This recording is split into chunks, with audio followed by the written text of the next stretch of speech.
गुरु जी शुक्राना। गुरु जी संगत जी, आज हम पढ़ेंगे शिव पुराण में सोमनाथेश्वर की उत्पत्ति। दक्ष प्रजापति ने अपने 27 पुत्र का विवाह चंद्रमा के साथ किया था, परंतु चंद्रमा इनमें से रोहिणी से सबसे अधिक प्रेम करते थे। इस कारण से इस 26 पत्नियां दुखित होकर अपने पिता दक्ष के घर लौट आई। पिता ने अपनी पुत्रियों की बात सुनकर चंद्रमा को समझाया कि हे चंद्रदेव, तुम उत्तम वंश में उत्पन्न होकर ऐसा नीच कार्य क्यों कर रहे हो। किसी एक के साथ विषमता न बरतकर समृद्धता का व्यवहार करो। एक के साथ प्रेम और दूसरे के साथ प्रेम न करने पर मनुष्य को नरक की प्राप्ति होती है। इस प्रकार दक्ष ने चंद्रमा को समझाया, परंतु चंद्रमा ने उनकी कोई बात पर ध्यान नहीं दिया और दोबारा रोहिणी से दुखी होकर सब अपने पिता के पास लौट आई। इस बार दक्ष चंद्रमा के पास गए और बोले, मैं तुम्हें दीनता के साथ समझा चुका हूँ, परंतु तुमने मेरी बात नहीं मानी। अब मैं तुम्हें श्राप देता हूँ कि तुम मलिन हो जाओ और मलिन होकर क्षीण हो जाओ। इससे चंद्रमा मलिन होकर एकदम क्षीण हो गए। अपने इस दुख को चंद्रमा ने इंद्रादि देवताओं को बताया। इस पर ब्रह्मा जी बोले कि यह चंद्रमा तो महादुष्ट है। यह आप लोगों के गुरु बृहस्पति जी की पत्नी तारा को लेकर भाग गया था। यह तारा को लेकर दैत्यों के पास चला गया था। इस कारण देव दानवों में युद्ध हो गया था। मेरे बहुत समझाने पर इसने तारा को वापस किया था, परंतु वापसी के समय गर्भवती थी।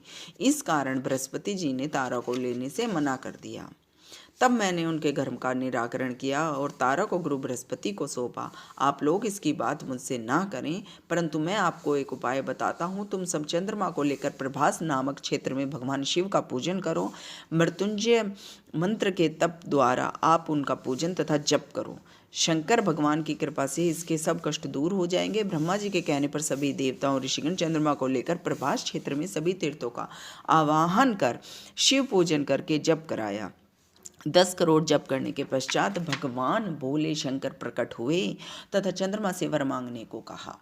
तब चंद्रमा ने अपनी क्षीणता न होने का वरदान मांगा। भगवान शंकर ने कहा, हे चंद्र, दक्ष प्रजापति का श्राप हटाया नहीं जा सकता, परंतु इतना किया जा सकता है कि कृष्ण पक्ष से 15 दिन तक तुम क्षीण होते रहोगे और शुक्ल पक्ष में तुम बढ़ते रहोगे।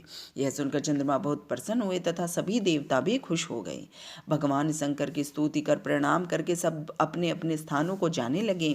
तब वहीं पर सबने जाने से पहले सोमेश्वर नाम से शिव जी की पूजा की तथा उसी स्थान पर पार्वती जी से ही शिव जी को विराजमान रहने की प्रार्थना करके वरदान प्राप्त किया। वहीं पर एक कुंड का निर्माण किया गया और उस कुंड का नाम चंद्रकुंड रखा। इस कुंड में स्नान करने से सभी पापों की निवृत्ति हो जाती है। यही सोमनाथ महादेव जी की महिमा है। जय गुरु जी शुक्राना। गुरु जी ओम नमः शिवाय। शिव जी सदा सहाय। ओम नमः शिवाय। गुरु जी सदा सहाय।